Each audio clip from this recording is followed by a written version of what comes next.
श्री स्वामी समर्थ. कुंकुमार्चन.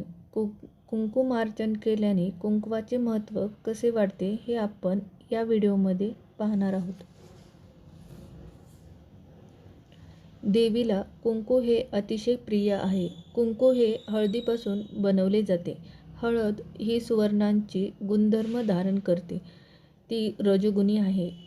देवीला हळद प्रिय आहे. स्त्रीचे स्वरूप अग्निस्वरूप आहे, त्यामुळे लाल रंग देवीला प्रिय आहे. म्हणून कुंकुमार्चन सेवेने देवी प्रसन्न होते. कुठल्याही देवतेच्या मूर्तीला कुंकुमार्चन करावे, त्यामुळे शक्तिदायिनी देवता प्रसन्न होतात व आपणास सामर्थ्य प्राप्त होते, सौभाग्य देते, ऐश्वर्य देते. कुंकुमार्चन हे श्रीयंत्रावरही केले जाते. देवतांच्या पूजेत परिमल द्रव्य म्हणून अष्टगंधाचा उपयोग करतात. त्यात हळद व कुंकू ही दोन मुख्य गंधद्रव्ये आहेत.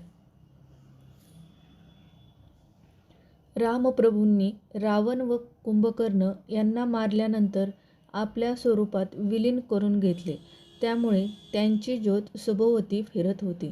तेव्हा रामांनी त्यांना बजावले की मी जेव्हा केदारनाथाचा अवतार घेईल त्यावेळी माझ्याशी विरोधी भक्ती करावी, म्हणजे तुम्हाला मोक्ष प्राप्त होईल. रामांनी अवतार घेतल्यानंतर राक्षसांचा वध केला. त्यात जलसेना व चंद्रसेना यांचा वध झाला. त्या पतिव्रता स्त्रिया होत्या. देवांना अत्यंत वाईट वाटले. त्या स्त्रियांनी वर मागितला. देवांनी तो दिला.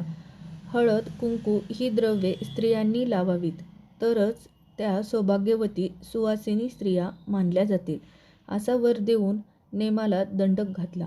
तेव्हापासून स्त्रियांचे मानचिन्ह झाले. जी सौभाग्यवती स्त्री कपाळी कुंकू लावत नाही त्या दुर्भागिनीचे तोंड पाहू नये. चुकून दृष्टी पडल्यास सूर्यदर्शन घ्यावे, म्हणजे पाप नष्ट होते. देवीचा नामजप करत एक चिमूटभर कुंकू देवीच्या चरणांपासून प्रारंभ करून तिच्या डोक्यापर्यंत व्हावे, अथवा देवीचा नामजप करत तिला कुंकवाने स्नान घालावे, म्हणजे कुंकुमार्चन होईल.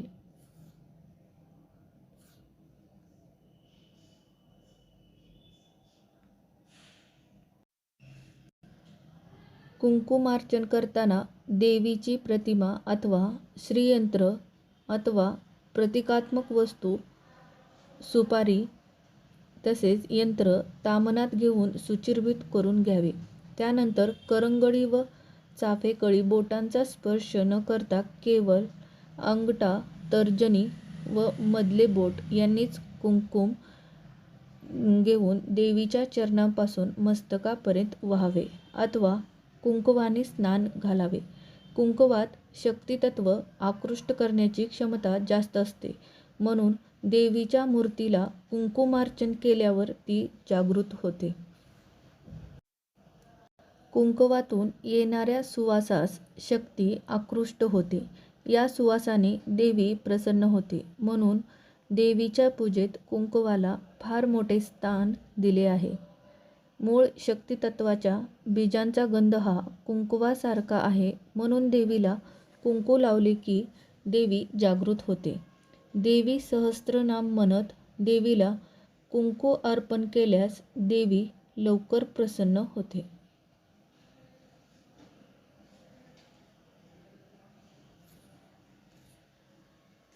जागृत मूर्तीतील शक्तितत्व कुंकवात येते. नंतर ते कुंकू आपण लावल्यावर त्यातील देवीची शक्ती आपल्याला मिळते. कुंकुमार्चन करण्यासाठी विशेष दिवसाची, जसे पौर्णिमा, अमावस्या, गुरुपुष्यामृत योग, लक्ष्मीपूजन, मंगळवार, शुक्रवार या दिवसाची निवड करावी.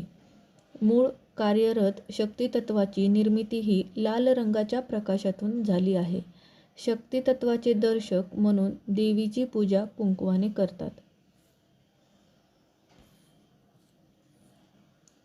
पौर्णिमा म्हणजे सर्व विश्वाचे पूर्णत्व आहे. या दिवशी कुंकुमार्चन केल्याने ते पूर्णत्वास जाते. अशी ही सर्वोत्तम कुलोपचार साधना आहे.